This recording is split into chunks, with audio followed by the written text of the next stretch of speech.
to the J and K show. We're delighted with the guest that we have here today. So, have you had questions regarding the state of marriage?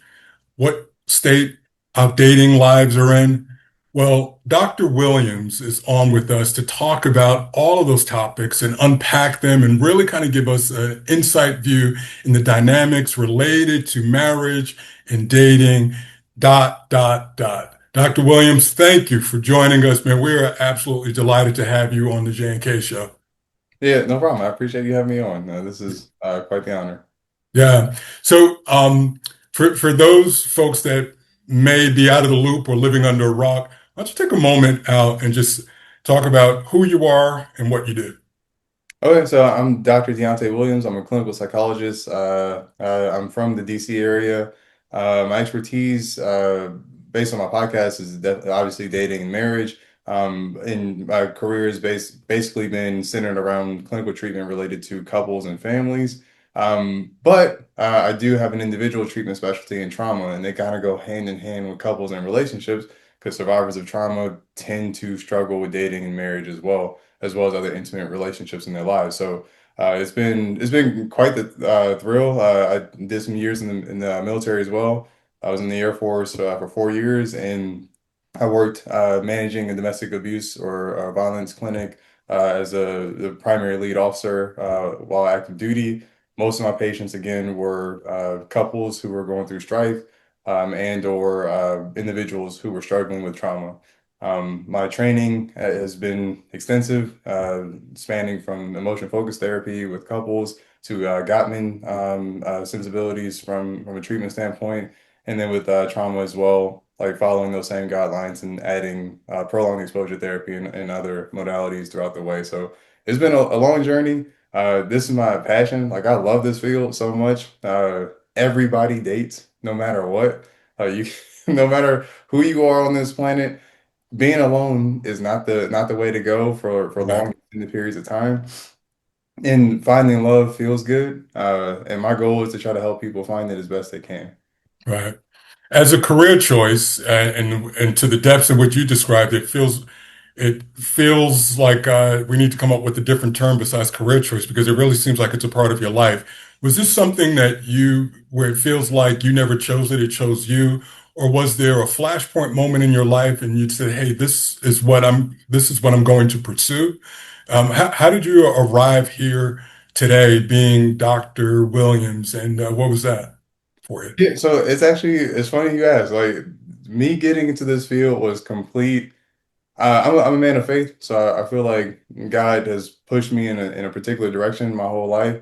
So Mhm. I was an accounting major. I had no Oh, wow. business talking to anybody about relationships or mental health or anything. My dad told me, Right. get an accounting degree, make some money, like get good credit, and feed your Gotcha. family. And so what I did was I did that. Now I realized like, wow, these classes are really early in the morning, and there's only guys here. This isn't fun. So I had a crush on a girl who I didn't even know for sure. I heard she was taking Psych 101. So I told myself, like I was 19, I didn't have the social maturity to walk up to her and introduce myself as a normal person would. So I was being a creep. You changed your major. I changed my major and I switched to Psych 101 for the fall. So I made this decision in like March. So I played the long game. So Wow. I walked into class in September and I was excited to see where she was. So she was sitting in the back. So I walk over to her and I'm trying to be smooth. So I try to sit next to her and I go, "Hey, is this your first psych class?" Just trying to get some conversation going. And she took out one earbud and she said, "Dude, it's Psych 101. It's everybody's first psych class." In front of everybody too. So now I'm in trouble in many ways. Oh my gosh. She doesn't like me. Two, I did this in front of everybody, so anyone else now knows that they were my second choice. And now three, Wow. I'm in Psych 101 and I didn't want to be there to begin with. Wow. So I sat down and then the professor, she saw the whole thing. She didn't say anything. She just smiled and she went, mm. And then she just conducted class like nothing happened. Wow. But I mentioned her. Her name was Dr. Samantha Ruckert. I have so much respect for her because she's the one who eventually signed my license when I got licensed after getting my PhD many Oh, years wow. later. So she was right there on the first day. And I reached out to her not too long ago to let her know, like, hey man, like I'm not sure if you remember, but you like had an impact on me as a professor and you kind of got the ball rolling on my career. And I kind of owe that girl a thank you as well. Because if Right. it wasn't for her, I don't know, I'd probably be an accountant somewhere, hating my job. How about that? Yeah. I think the question we all want to ask and know the answer to, did you close the deal at all? I mean, after that day, I mean, was that the climax and highlight of the entire thing? I tried. Lord knows I tried. I swung and I missed like three or four Uh, times after that. But the good thing is it taught me a valuable lesson is that one, nothing happened. I was rejected and I didn't die. Like right, it didn't knock me down a few social pegs. It didn't change my life at all. And it actually was kind of the linchpin for me beginning to appreciate like, hey, if you're gonna find love out there, you're gonna swing and miss. It's gonna be tough at times, but like it's gonna be okay. You can get a no, and right. no's are cool. Actually, no's are like meaningful. If you don't get a no ever, that means you picked the first one who said yeah. And that usually puts you in a position where you're now stuck with somebody who you may not be meant to be with, but they were just around. And you just kind of gravitated to what was comfortable versus like the risk. And that's what chasing love is. It's fine. It's a risk. You're jumping out of a plane and you're pulling the parachute as many times as you possibly can and hope Sure, sure. you don't slam into the ground. I Um, think I think that's great. I think also too the fact that fast forward and you got your doctorate and your PhD lends itself to a better outcome. The fact that look back and say, man, maybe I missed my calling. I could have been the world's best financial controller, but I think you made the right choice, friend. So no worries there. So Thank you. I swear my pockets would really appreciate that accounting right now. But no, I'm so thankful. It steered me to the military. It steered me to my research and my dissertation. My dissertation was in dating and marriage for 18 to 25-year-olds, actually during the pandemic, with Hmm, respect to social media use and sure. the impact of social media use on dating, um, for better or for worse. So these things I would never have done as an accounting major. I just would have kind of settled into just being that dude who just stayed in my same town as I grew up in and Right, kind of rotted it out. I probably would have three, four kids right now. Uh, right. and thank goodness I don't, that I know of. Just kidding. I don't think so. I don't think you are. Well, let me ask you. I think it's a great segue. Just a very broad question. I'll start with the broad question. Is the institution of marriage in crisis? Um, I would say yes and no. No, in that, so there's like the old adage that's been going around for almost a decade, 15 years or so, that marriage is on the decline, and that, 50% or more at this point is closer to 60% in the divorce. But what people don't actually look into is the Pew Research over the past 25 years that shows that actual marriage rates never actually fell. So people were getting married at the same rate as they always have been over the last close to 60 years. What did increase for a period was divorce rates. They didn't stay married. Right. Yes. So that has actually fluctuated in the last 10 or so years where the divorce rate itself is falling, but the marital rate has remained consistent. So people have never stopped trying to find love. Despite Mm, what the media would tell you, like the effort has always been there. The success rate, not as much. But marriage itself is people are trying. They're not always winning the game, but they're right. actually, lacing up the sneakers and getting out there to hoop. Right. Metaphor aside. So like in so many ways, like I appreciate that question because in my inbox, I get so many questions about like, should I divorce? Like, should I break up? And it's like, on one hand, I appreciate that people care enough and are trusting enough to ask, but it also breaks my heart that so many people, like hundreds of people, are asking like, hey man, I'm at my wit's end. Like, what do I do? And I'm just a guy, Like Right. I can't steer a marriage, but my goal, at least is my calling in this field, is to try to give people the tools they can to make that choice on their own and to maybe save the marriage or the potential future relationship that they hope to have before they pass away on this planet. Right. Well, conflict resolution, obviously, I have to tell you, is not a new thing, within relationships. And generally speaking, and I mean this very generally, and you keep me honest, it was generally one of three, right? Some combination of infidelity or third party finances, health, or maybe there's this other, and there was this irreconcilable, and whatever that is, which is kind of always viewed as kind of a catch-all for everything else that doesn't fall, Mhm. um, or the things that I mentioned. So it's kind of like one spouse's health, how it creates a burden within a relationship, maybe the financial standing, instability or instability within a relationship, or someone's infidelity. So that's usually that trifecta there. Are you seeing or hearing from folks that it's one more than the other? Uh, is it still the same thing? I kind of feel like the issues today were the issues yesterday, but maybe somehow they figured out a way to just kind of stay together. So I guess what's the genesis of this? So that's actually a beautiful tie into like so I always call it like the spider web theory, where the genesis comes from typically a single focal point and then it spreads out and connects to a lot of different things. And the more that Mm, it connects to, the more tension you get in the web, so to speak, until the web breaks, unfortunately, and the relationship falls apart. That focal point is communication. I know that sounds so cliche. I know that sounds like, like it's not the most deep thing ever. And it shouldn't be. Like being human is not very deep. Being human is relatively cliche. Everybody wakes up, they find some food, hopefully, they go to the bathroom a couple times, then they go to sleep. And if right, things are going well, you got a job. Like it doesn't have to be deep, but I say that focal point being communication is human beings, psychologists included, are notoriously bad at it. Everybody can communicate when things are great.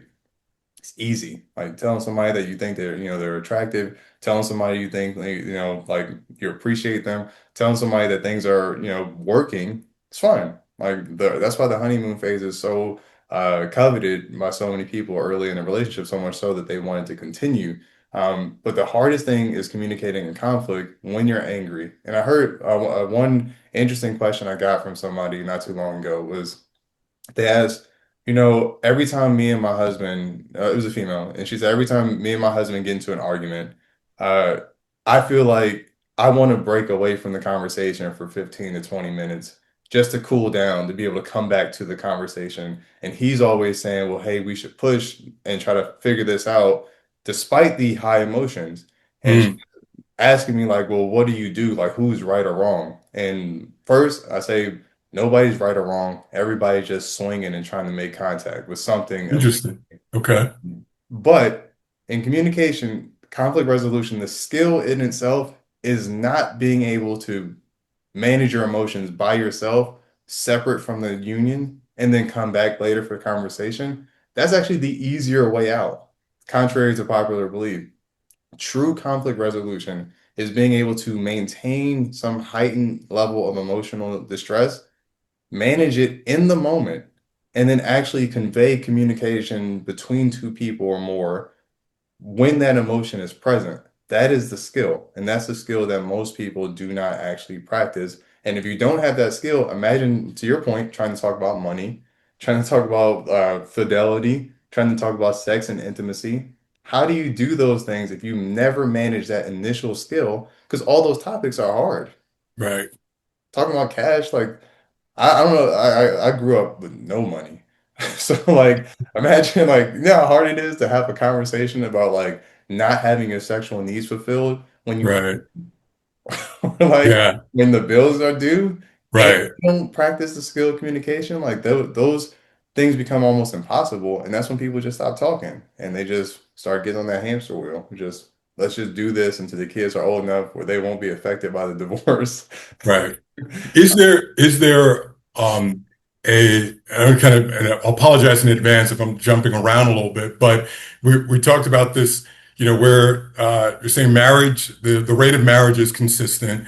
We've seen an increase in divorce. So more people are staying together less. Um, is there more work to be done with respect to identifying the right partner? Is there something before the marriage that takes place that we're not doing? And if so, are there kind of these stalwart values that men and women should be looking for in partners that work as, say, predictors for long-term success? 100%.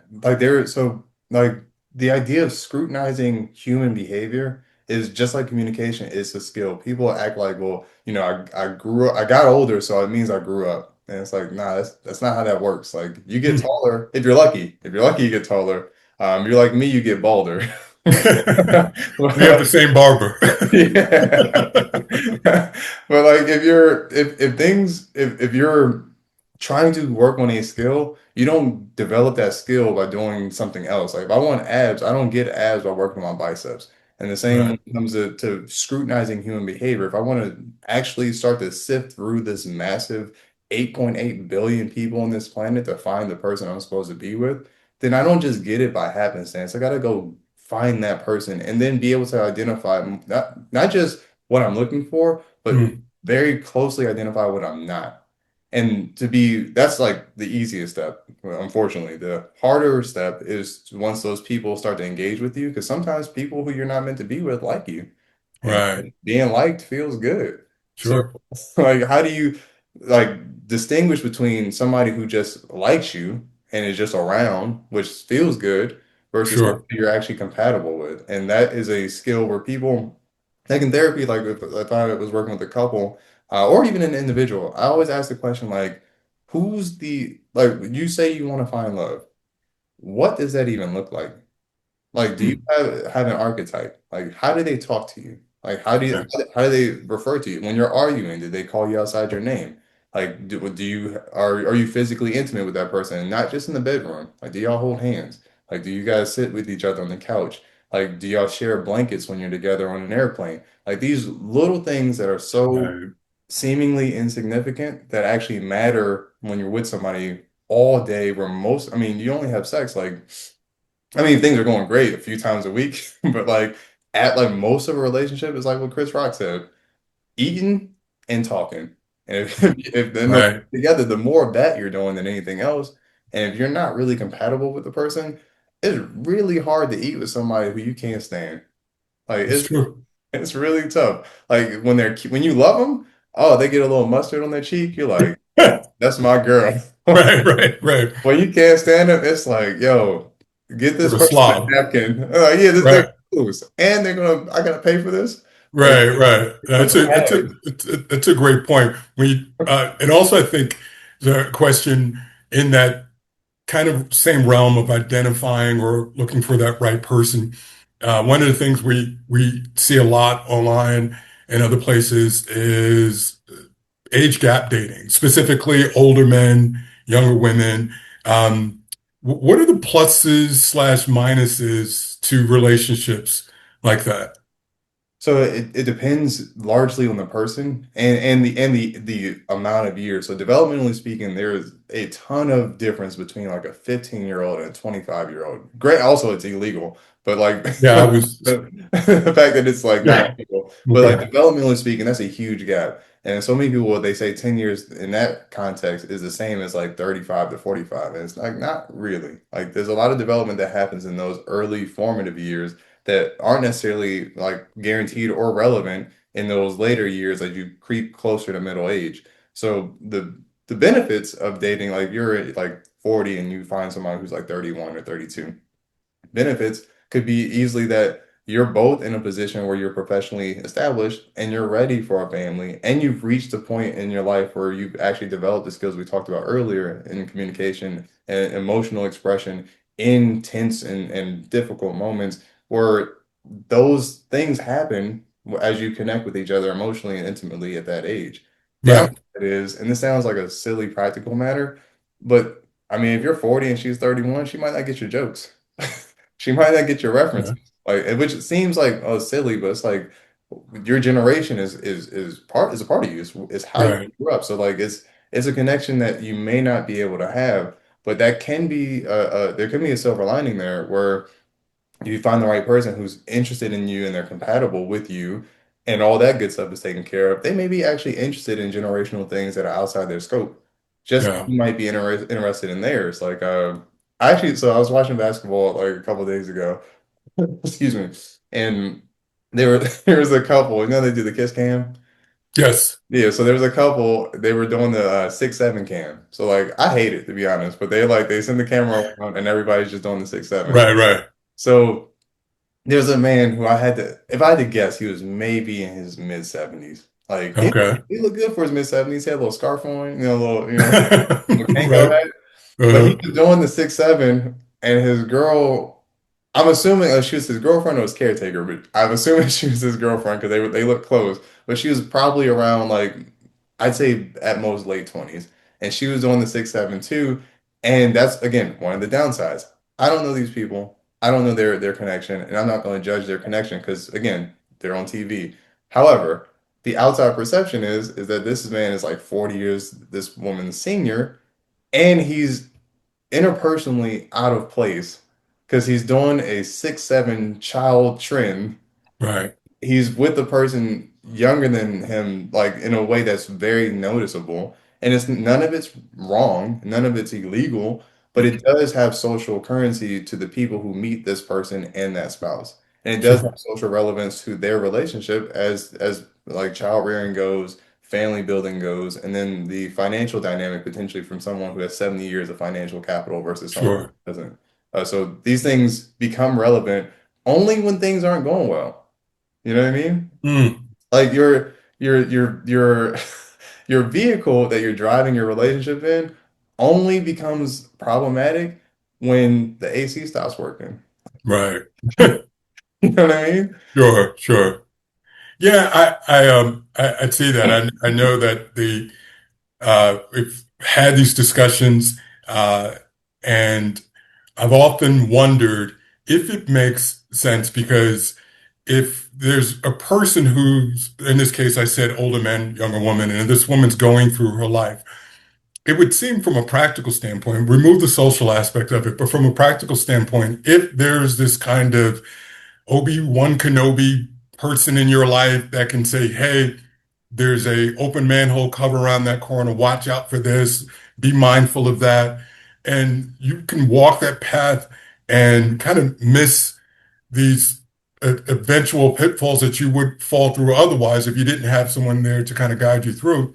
Hmm. Seems like it just makes sense to me. Like I grew up, the life I lived as a child, kind of growing up into young manhood, and so was a difficult life. I'm just trying to imagine if I had someone there to say, "Hey, watch out for that, Kay. Watch this, avoid that." But it seems to not hold the same kind of gravity with respect to a relationship with men and women with large age gaps. But just an observation for me. So, No, 100% because what you're describing is mentorship versus a relationship dynamic. And I'm not saying that to be pejorative because like mentorship is important, but like there's a difference. So romance, sex, and intimacy add a caveat to any relationship that makes it unmanageable sometimes. And it's almost like having a business partner where there's a lot of money going back and forth, and then you start dating that business partner.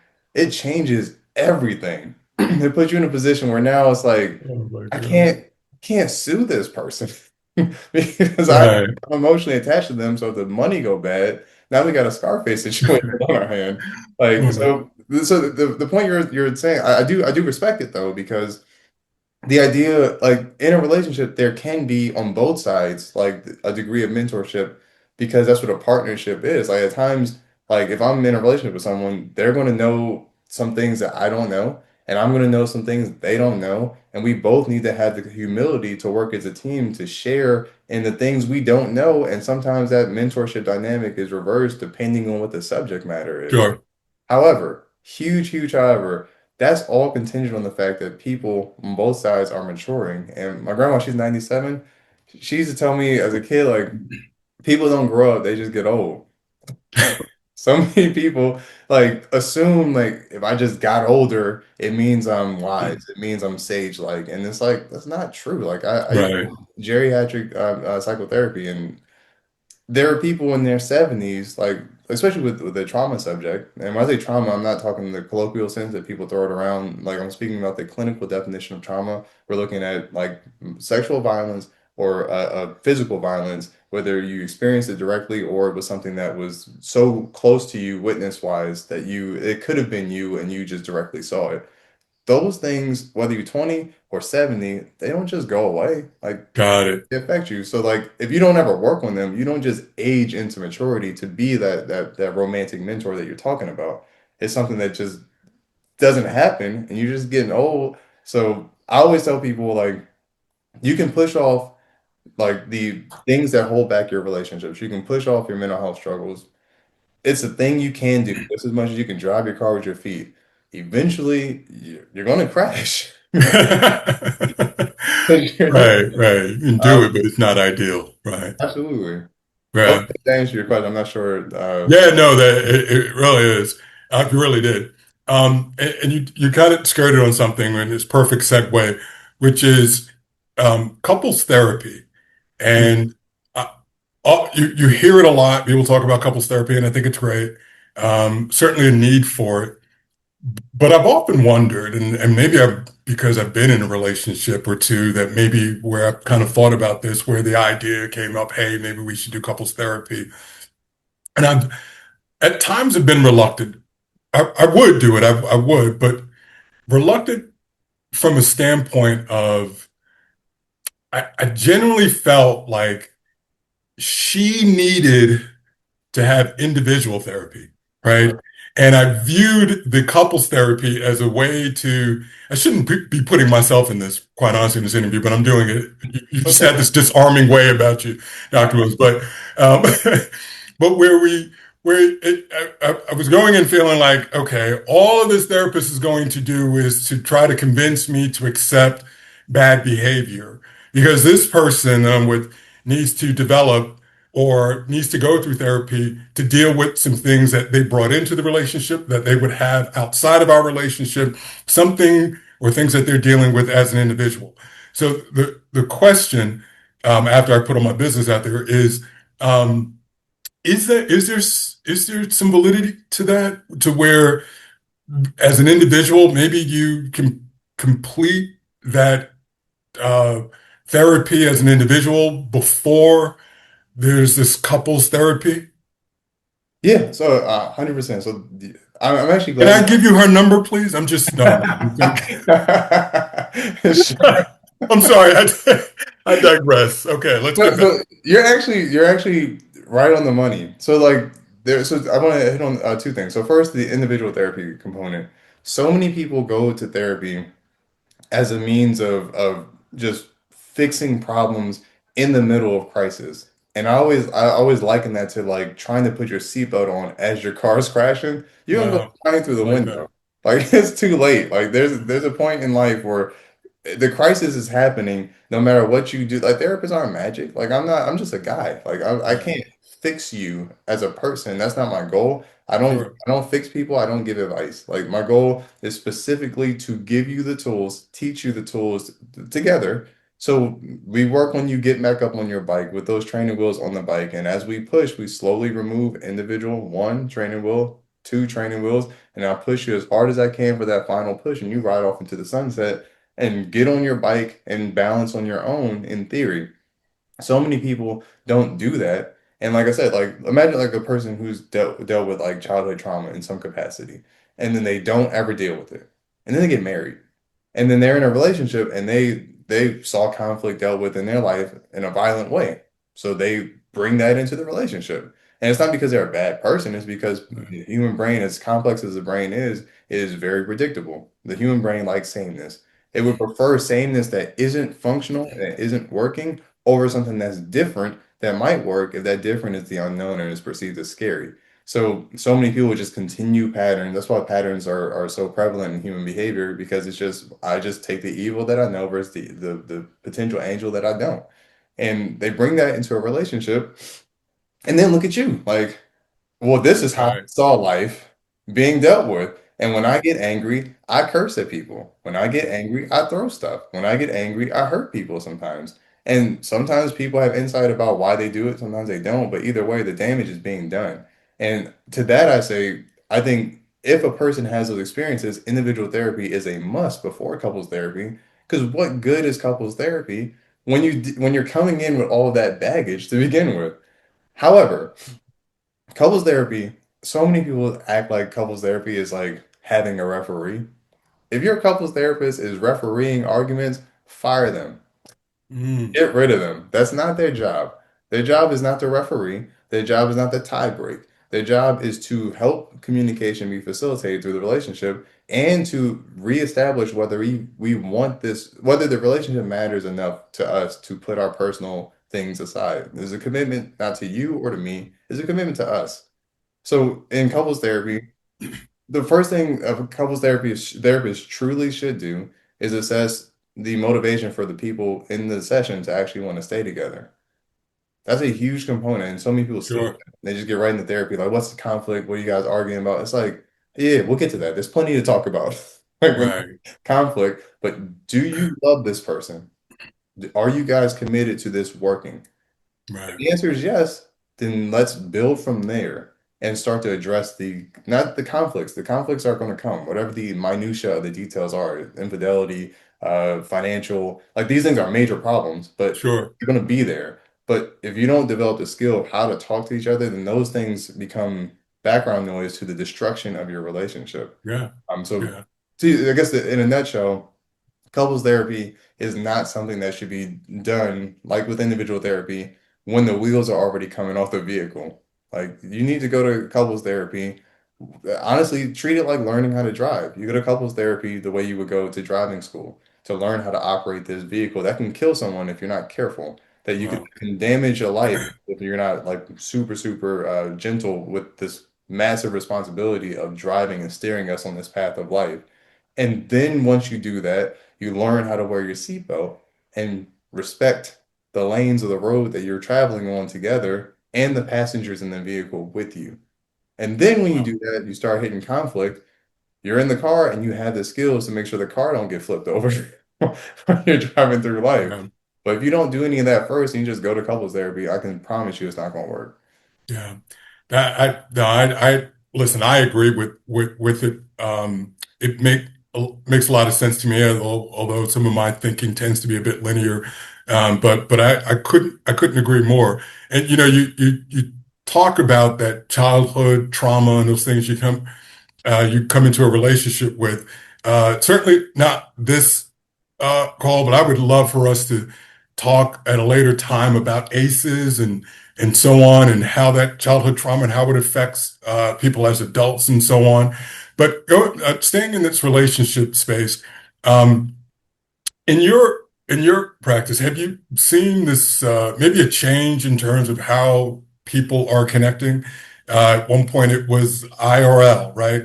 And then we transitioned to online dating. We were doing it online, and there was this very kind of creepy vibe. Don't go on the internet. There's axe murderers there. Until the point where I would imagine it's happening more so online than it is actually in person. But do you see maybe there's a shift or a change in that online connection? I once heard a programmer, I think he worked with the original Match.com, and he was being interviewed, and and so the interview made a comment about finding love, and he was quick to correct her and said it's not to find love, it's to find and connect with a person you would otherwise not meet. It's the world's biggest, kind of meetup. It just so happens that the person that you're meeting up with, you have kind of shared interests. You can sort it so you can get body types and these other things, but you may not meet this person otherwise, but now you can. And so that's what it is. The love part still comes down to boy meets girl, kind of traditional kind of ways. And at the time I heard it, I thought it was like, oh, that makes a lot of sense.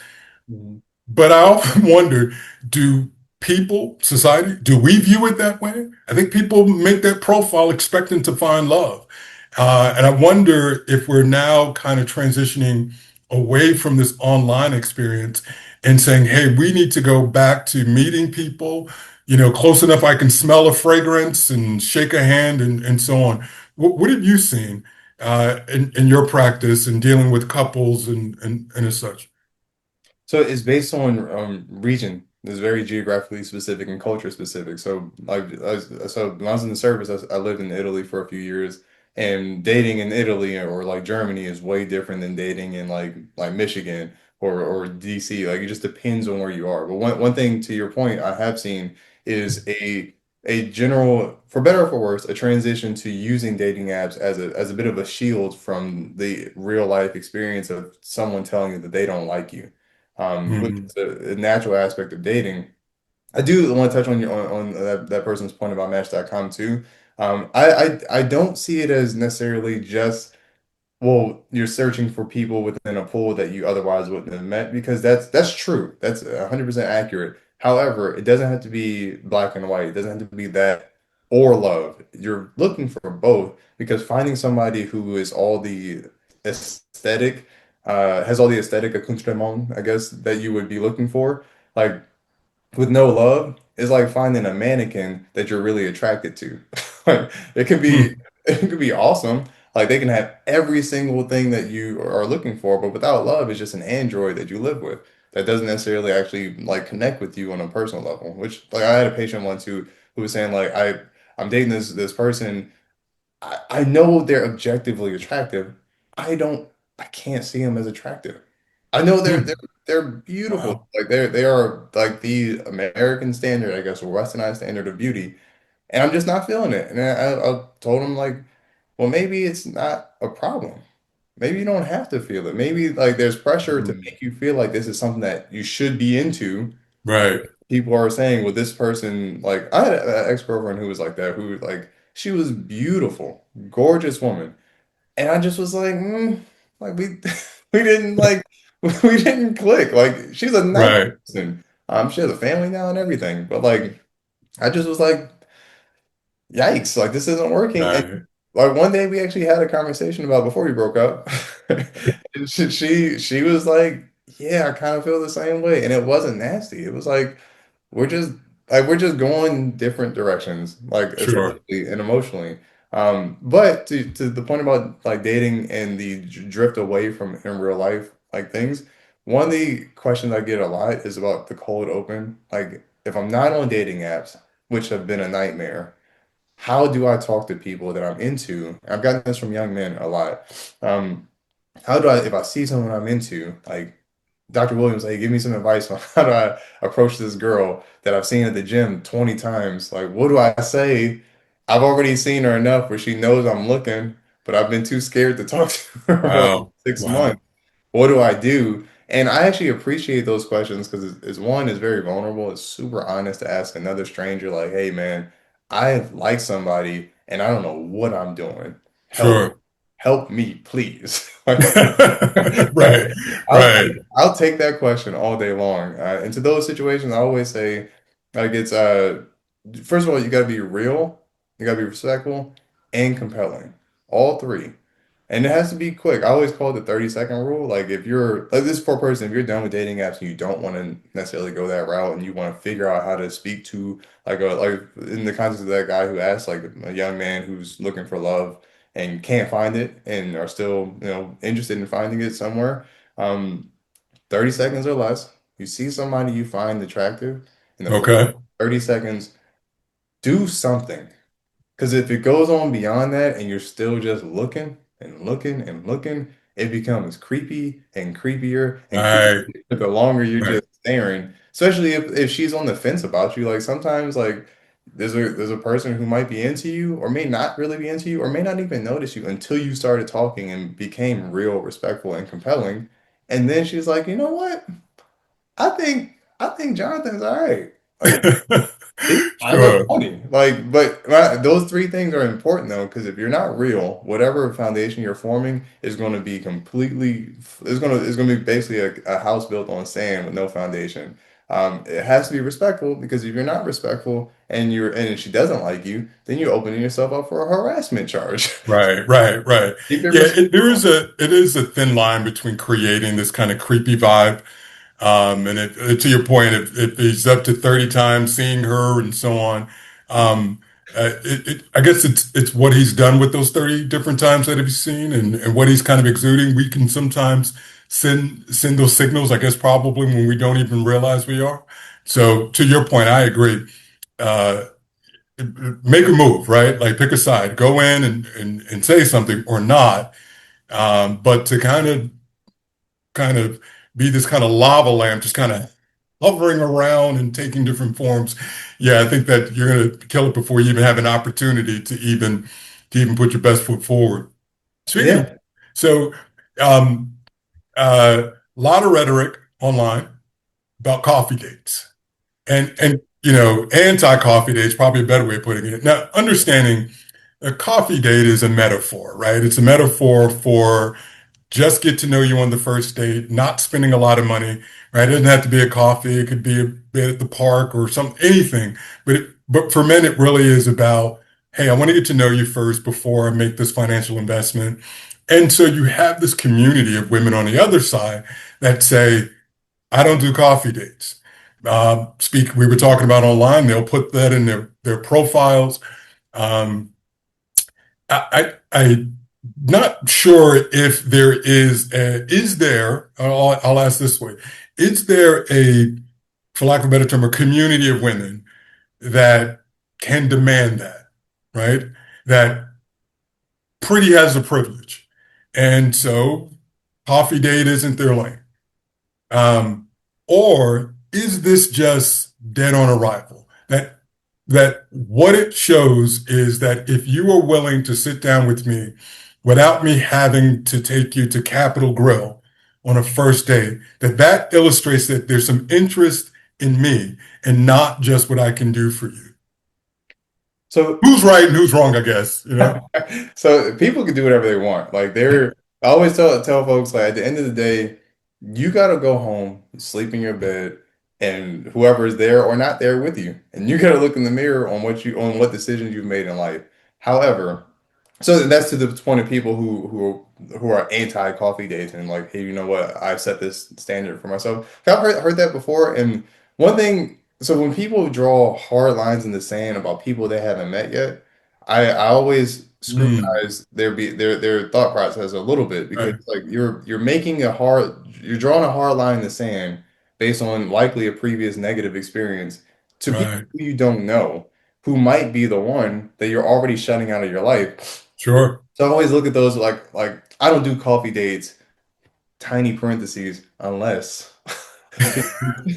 there's always some person like there's always some like you're a huge Harry Styles you would be like I don't do coffee dates, but Harry Right, does. I might be in the coffee. I might get decaf. You never know. right, right.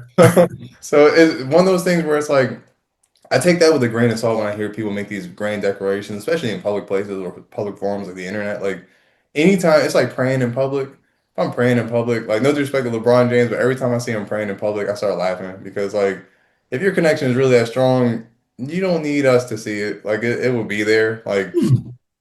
and that's the same way I feel about his hairline. If it was there, you don't need us to help you find it.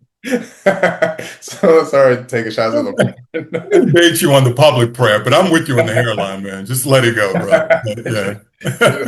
Get you a hat, man. Like, but yeah, so like, but to your point, like, I think so many people fall out of the idea of just telling the truth. Like, I wanted, like, you said something interesting there. You said the idea of somebody who's like, hey, I don't want to make an incredibly aggressive investment to someone I'm just meeting, especially on a dating app, but I do want to meet this person, and I think coffee is important because I just want to talk to you and see if we get along. And I always ask, have you ever actually said that to somebody? Instead of just going, hey, do you want to get coffee or do you want to get drinks or do you want to go for a walk? Have you Mm, ever actually tossed the ball in their lap, like literally like, hey, right. I actually think you're kind of cool. I'm gonna be straight up and vulnerable right now and to let you know, like, hey, I'm like, I think this could work, but we haven't met yet. So Right. I want to meet you, and to me, I want to respect your time also. I don't want you to feel the need to have to go through, 100 steps of preparation to meet some stranger you don't know. And if you don't like me, I want to respect that. So I was hoping to go somewhere low pressure. to see if I can be of value to your time as much as I'm hoping and believe you'll be value to mine, and see what they say. Like just Right. see what and if you're a person who has that sensibility and you reach out to a person and you're that kind of vulnerable and they're like, well, excuse me, I'm, X, Y, and Z. I'm high class. I'm a queen, or I'm a king, or I'm an alpha male, or whatever they want to call it. If they do that and treat you like, oh, this silly person being vulnerable, trying to get me on a cheap date, they did you a favor. Then you've got your answer. Yeah, you don't want to be like if they would treat a person Right. that way who's being that vulnerable. You don't want them in your life anyway. You got to let Yeah.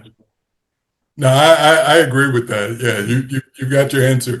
So we're, I feel like I'm kind of following this a little bit of this pathology, if you will, kind of going through these different phases. So say you meet this person, you guys are together, and one of the things that you posted, one of the clips that you posted on your page that I watched a couple of times. I've watched actually a lot of your content. So if you see uh, the spike in views go up, thank me later, because I was really kind of going in on a lot of it. I Um, appreciate it. but one of the things you talked about was timing and pacing, Yeah, which I thought was really interesting, because it's another one of those things where I think we have the voice in our head like when, and I'm speaking from the male's perspective, like when is the time? Is this the right time?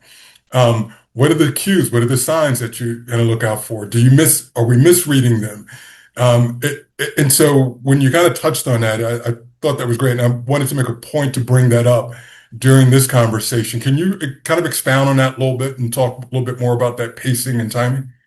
absolutely. So like, I look at it the way I look at like sports, right? So you play like I played basketball most of my life. Like you play basketball.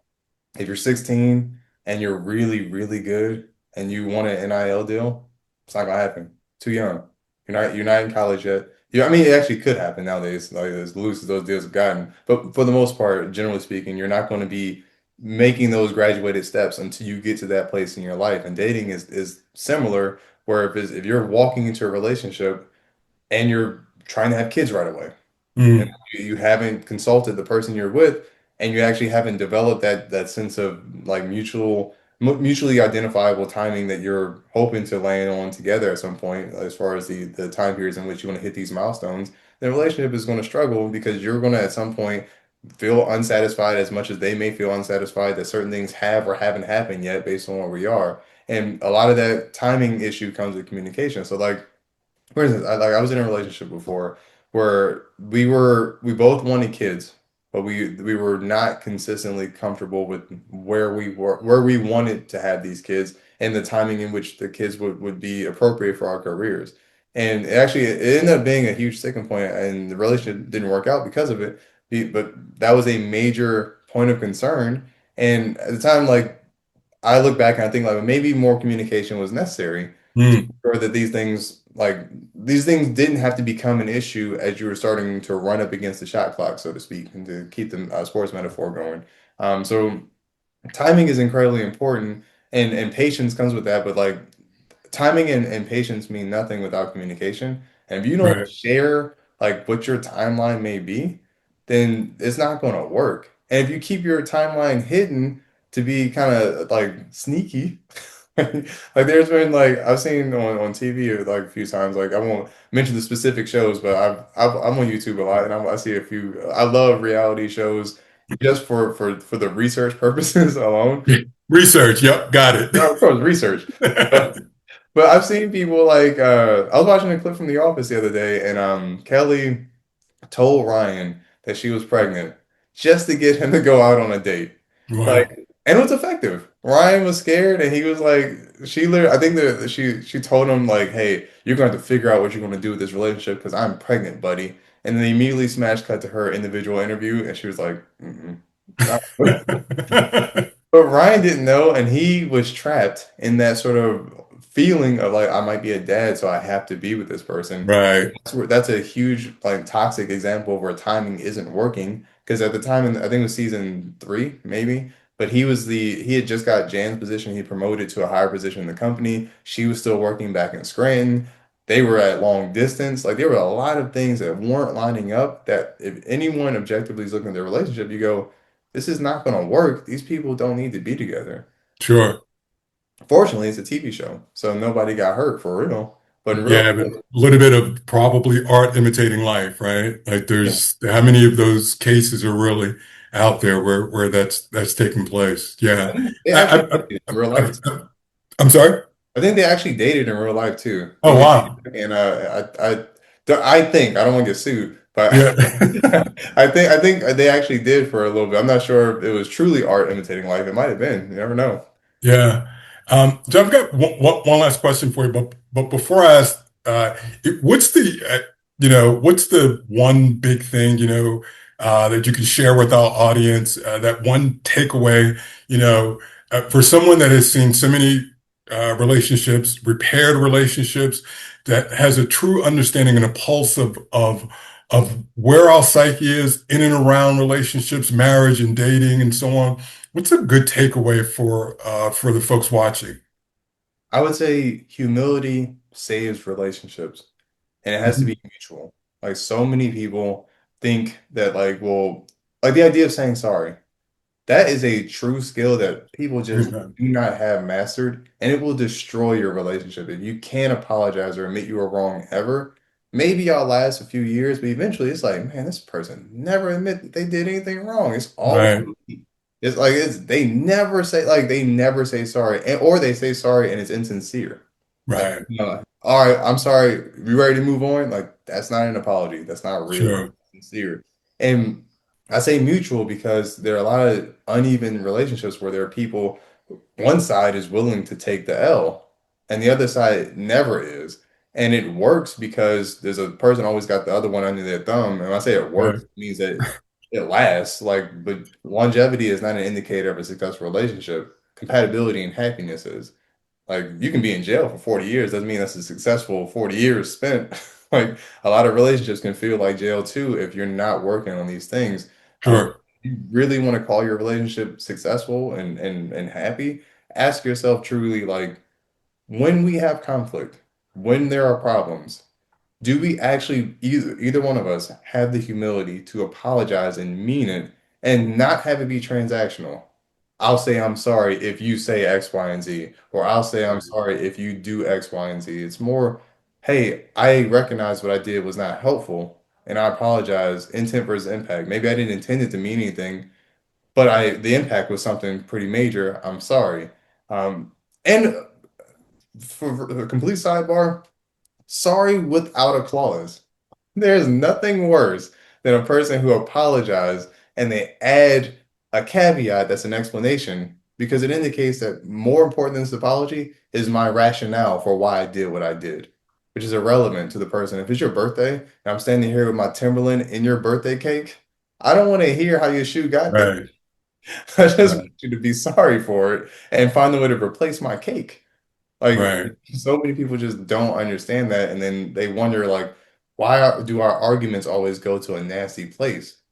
Like we're both trying to protect each other, and our pride is steering this more so than our humility should.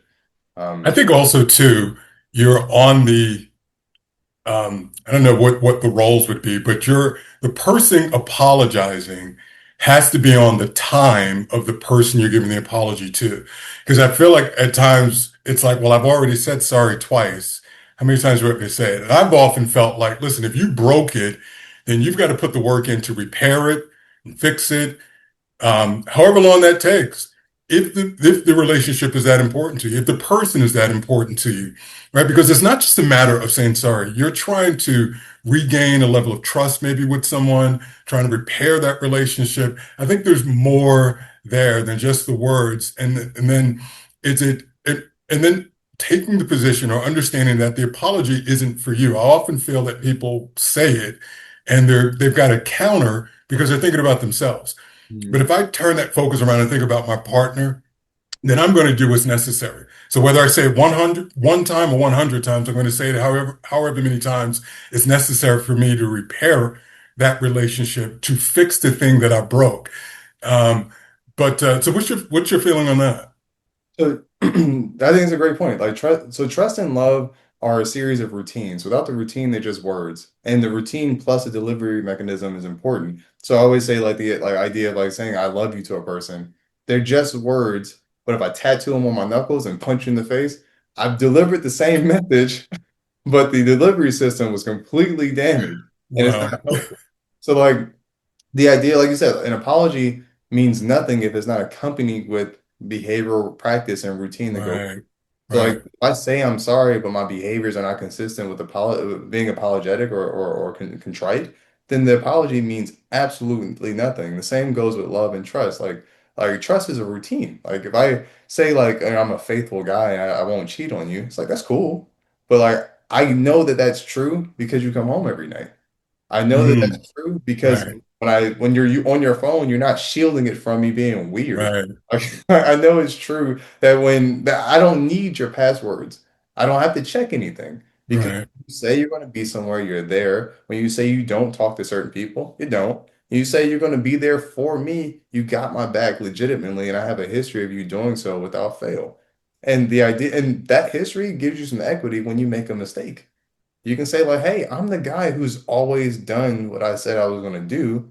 So if I have a human slip, that doesn't mean I'm excused for it, but it does show that like, hey, I have a pattern of equity here where I've been a good dude. I've tried. Sure. I'm not Sure. perfect, but I've tried. But if you have no pattern and then you also give BS apologies Right. and Right. your trust and love routine isn't there and you don't hug her, Right. like you're setting yourself up for a failed relationship for sure. Yeah. So our last question, Dr. Williams, is so if the values, I'm going to ask this. So if the values of a good relationship are in the middle, and that's the demarcation in the middle. Who would you say, based on your experiences, has, from a gender standpoint, has pulled further away from where that middle is? This is the successful relationship between man and woman, and with divorces being what they are, do you see one gender versus the other that's pulled further away from what makes marriages work, from where that traditional behavior is that lends itself to strong marriages? Have you seen one side versus the other that seem to have kind of strayed further away from what that is? I think the societal lexicon itself has drifted away from that middle and it has It's pulled. a very safe answer. I see that. But I think there's merit to it because it's easy to say one or the other, but I think it's all context based. If I say it's just women, I can name a list of things where I feel like socially, like westernized women have maybe dropped the ball. If I say it's just men, I can list a host of things where westernized men have dropped the ball. But society itself, the cultural lexicon is different. And the reason why it is a safe answer, but I wouldn't have gotten that without traveling to other countries. Like Mm, I've gotten that way because I've spent time in China, I've spent time in Korea, I've spent time all through Europe. Like I've been around a lot. Like so I've seen where areas where the social lexicon is different and the social expectations are different and relationships are just different. And people find they're actually seeking like in parts of Italy, very Catholic country, like there are people who are like, hey man, I don't want to die by myself. wow. I just want somebody with a heartbeat first, and then we'll just Wow. figure the other stuff out. And in China, like if you look like me, you walk around and people think you play basketball and you sign fake autographs and you find a girlfriend pretty easily. But if you look like if you're a standard Chinese male, things might be more difficult depending on how many women live in the community or the small community that you live within. So it just I think it depends on where you are, and I think the westernized lexicon has drifted so far in a very individualized way. And and these perspectives, by the way, are based on what you see on TV and online. And those people are the loudest. And they're the ones who sort of steer the lexicon and Sure. and make us feel that there's this massive drift away from like healthy relationships look like. However, I push back on that in one way. I push back on that in that happy people are quiet. Happy couples don't have any, like, you don't hear about happy people online complaining about anything because they're out being happy. You don't Interesting. Nobody married who's doing great is wasting time on their phone, talking into their phone in public to tell everybody how, politics are what, or relationships are this, or men suck, or women suck, or they don't have time because they're Right. having fun with their spouse that they found love with. So I Sure. would say take what you see on the internet or within the social lexicon as a grain of salt because unhappy people are the loudest. So it can make you feel like everybody is unhappy because it's like all this noise. But if you turn the volume down on that and open it Right. up a little bit, go to a Barnes and Nobles if there's any left. There's a few. Go to a Barnes and Noble and see how many people are just happily reading quietly. You don't hear about them. Right. Go to a beach and before like trying to find, people to be with on the beach, take a step back and see like how many people are couples who are just sitting on this beach enjoying each other and not on their Right. just chilling. Those people exist, but you have no reason. Like imagine like going to your doctor's office and screaming about how healthy you are. It doesn't happen. You're Right. Right.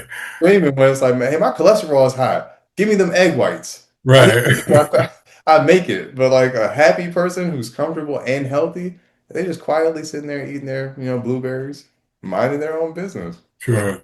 dating is not that different. So I I know love it. that is a safe answer, but it's I know somebody either with that safe answer, I'm pretty sure my DMs are gonna fill up on both sides saying that I did something wrong. So nah, I'm right there with you. Yeah, it wasn't meant to be a gotcha question, although playing it back in my head, I'm like, yeah, that was totally a gotcha question, but you avoided that perfectly. Dr. Williams, I cannot thank you enough, for myself and as well as on behalf of our viewers, for you to carve out a few moments to share your insight. There's no value to this; it's priceless. So, thank you. You are always welcome on the J&K Show, and we look forward to having you back again real soon. Thank you. Thanks for watching the J&K Show.